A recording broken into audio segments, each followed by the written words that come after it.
हर किसी का सपना साकार नहीं हो जाता, लेकिन बिना संघर्ष किए किसी का सपना साकार भी नहीं होता। दोस्तों, एक घटना है उत्तर प्रदेश के एक ज़िले की, जहाँ पे एक युवक और युवती का अफेयर होता है और अफेयर का सिलसिला 5 से 7 साल लगातार चलता है और 5-7 साल दोनों के बीच काफ़ी गहरे संबंध हो जाते हैं और दोनों एक दूसरे के साथ रहने की कस्में खाने लगते हैं। होता यूँ है दोस्तों कि ये दोनों लोग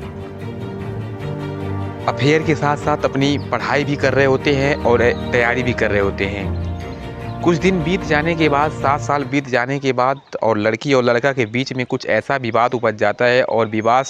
इतना ज़्यादा बढ़ जाता है कि विवाद इन दोनों का ब्रेकअप हो जाता है। विवाद के बाद दोनों का ब्रेकअप हो जाता है और लड़की लड़के को छोड़ करके चली जाती है। और होता यूँ है कि लड़की का शादी उसके घर वाले किसी एक चतुर्थ श्रेणी के कर्मचारी के साथ शादी करवा देते हैं और लड़का को ये सदमा बर्दाश्त नहीं होता है और लड़का पुनः तैयारी में फिर लग जाता है और तैयारी करता है ज़ोरों शोरों से और तैयारी कंटिन्यू करता रहा लड़का और यूपीएससी का पेपर देने लगा और यूपीएससी का पेपर बार बार देता गया, लेकिन असफलता हमेशा हाथ लगती गई। और और दोस्तों,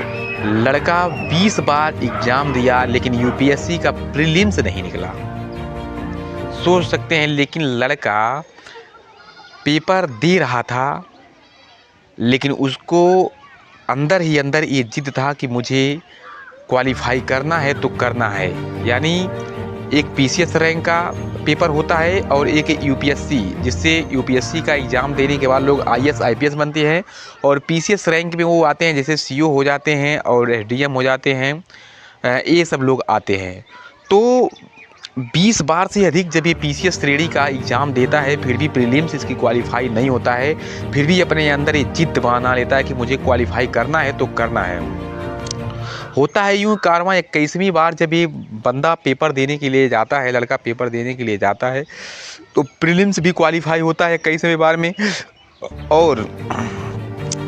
मेंस भी क्वालिफाई होता है, इंटरव्यू भी क्वालिफाई होता है और लड़के को सीधे पोस्टिंग मिलती है, एसडीएम पद के तैनात हो जाता है। और एसडीएम के पद पे तैनात होकर जब अपने गांव लौटता है तो उसके स्वागत में विधायक, सांसद, मंत्री, डीएम, एसडीएम, आईपीएस और जितने भी उस उस क्षेत्र के में थाना पड़ते थे, सारे थाना क्षेत्र के पुलिसकर्मी वहाँ पे टूट पड़े थे। लग रहा था कि जैसे वहाँ पे कोई मुख्यमंत्री आ रहा है या कोई बहुत बड़ा सेलिब्रिटी आ रहा है। उसके बाद जब ये बगल के गांव में उसकी प्रेमिका रहती थी और बगल के गांव में प्रेमिका जो रहती थी, जब वो भनक जाता है, उसके कानों में जाता है भनक, तब उसकी कानें खड़े हो जाती हैं कि जिसको उसने तुच्छ, जाहिल, गंवार कह करके रिश्ता तोड़ दी थी, ब्रेकअप कर ली थी, उसको जब ये कान में भनक गया ये आवाज़, तो उसको अपने आप से इतना ज़्यादा नफ़रत होने लगा, इतना ज़्यादा नफ़रत होने लगा कि वह लड़की क्या करती है, वो अपने घर को छोड़ती है, रातों रात छोड़ती है घर को और उसके बाद में इस लड़के के पास जाती है और लड़के के पास जब जाती है तो लड़का सीधे ऑन द स्पॉट उसको इग्नोर कर देता है कि ऐसा इग्नोर करता है कि जैसे मैं तुम्हें कभी देखा ही नहीं हूँ, मैं तुमसे कभी पहले मिला भी नहीं हूँ। दोस्तों, कहा जाता है कि सफलता को गले लगाने वाले तो सारे लोग हैं, लेकिन असफलता को कौन गले लगाता है? मेरे हिसाब से तो असफलता को गले लगाने वाला मात्र एक माँ से बड़ा कोई नहीं होता होगा। हर किसी के इंसान में, हर किसी प्राणी में, चाहे बेटा उसका सफल हो चाहे असफल हो, लेकिन दोनों परिस्थितियों में उसकी माँ खड़ा रहती है, बाकी कोई नहीं रहता है। और सफलता को तो गले लगाने वाले पूरी दुनिया खड़े रहते हैं, लेकिन असफलता को गले लगाने वाला कोई नहीं रहता है। जिस तरह से इस लड़के को उसकी प्रेमिका छोड़ के गई थी 7 साल अफेयर करने के बाद में और इस लड़के को तुच्छ, जाहिल, गंवार, अनपढ़ बोल के गई थी, तो वास्तव में लड़के को चोट लगा और लड़का इस बात को दिल पे लिया और तैयारी में लगा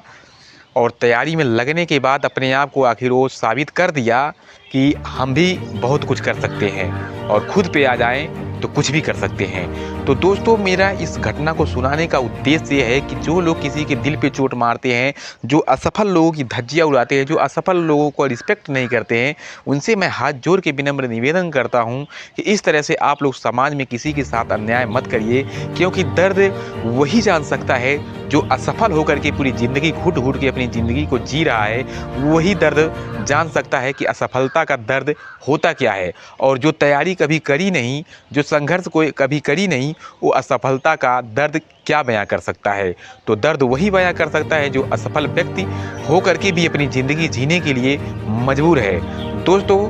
विदा लेना चाहूँगा, जल्द मिलूँगा, तब तक के लिए जय हिंद, जय भारत।